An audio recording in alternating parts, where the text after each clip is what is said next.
Hi, and welcome back to the channel. It's true, my name is Norf, and this week I'm curious. I'm curious to see if you can remember where you were on the 14th of June 2021. Well, I can tell you for a fact I was right here on the channel on the 14th of June 2021 because that's where I set myself a bit of a challenge. The experiment part of this video is that in 7 months' time, let's mark the time, that will be 10th of January 2022, I want to take us, you and me, back through what that process looked like and whether my process for creating my content has changed. So has my creative process changed since then? Well, as is customary, strap yourselves in and let's find out.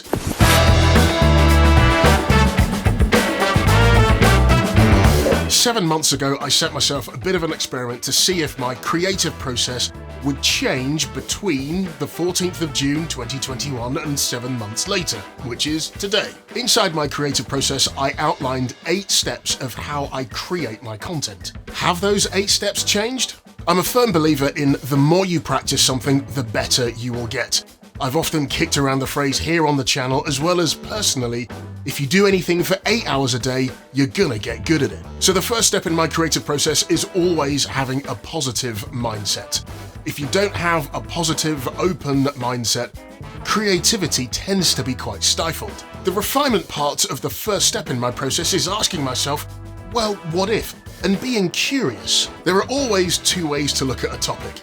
This is something that you should be doing, or this is how it should be done, or this is the process of how to create whatever it is you're trying to create. And the second part of it is, well, this is how not to do it. Clearly, there are several things that you can do to activate your growth mindset and to remain in a positive mindset before you create anything. There are physical things that you can do, exercise, getting out for fresh air. There are also some inspirational things that you can do as well. Over the last 7 months, I've spent a lot of time getting into books, which I'll talk about a little bit later on the channel. But remaining in a growth or a positive mindset is the first place to start if you're going to create anything. The second part of my creative process is, of course, to have the idea. Now, I'll be very candid between you and I. I've always said to myself, I'm not really an ideas person. However, each week I've tried to come up with a different idea, something to talk about, something that I can share with you, something of value that I can discuss from my perspective. The more I exercise that ideas muscle, the stronger my ideas have become. People may come up with the same idea, but the execution of that idea would tend to be different. It may be a very simple idea of, here is my creative process, for example.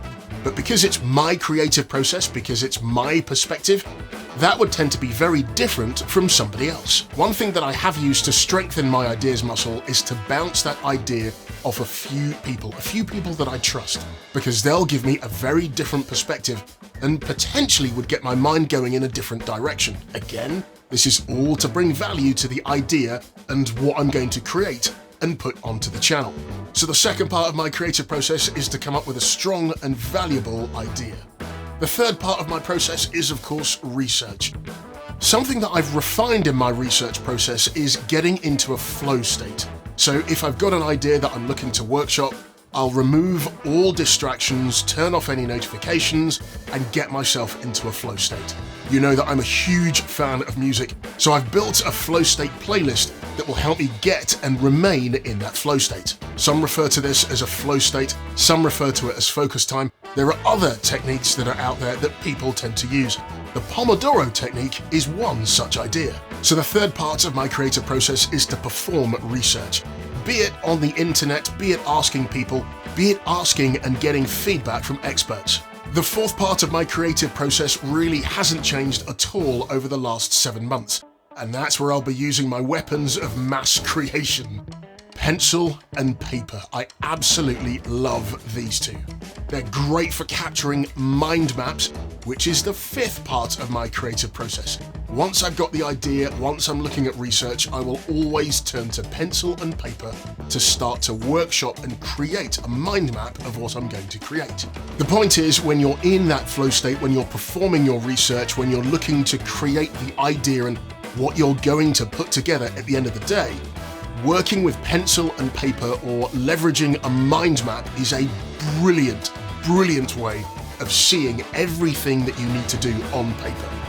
Partly because I'm visual, if I've got things written out in a mind map, I can see exactly what I need to create.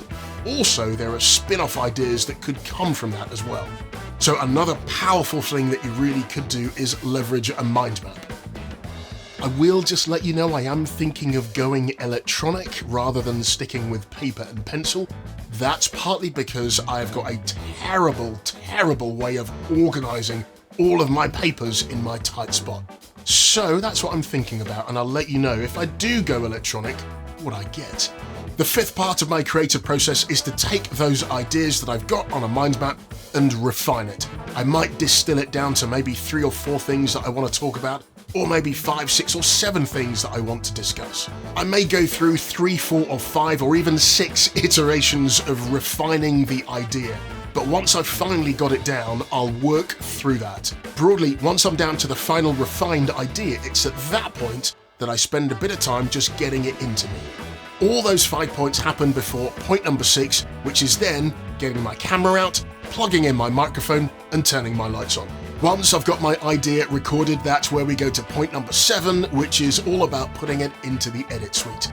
And I've not moved away over the last 7 months from my non-linear editor of choice, and that is Adobe Premiere Pro. I'll also use Adobe Audition to process all of my voiceovers and my music. Finally, once all of those previous 7 steps are done, we move to step 8, and that is then the finish. Over the last 7 months, I've tried to be consistent in the look and feel of all of my YouTube content.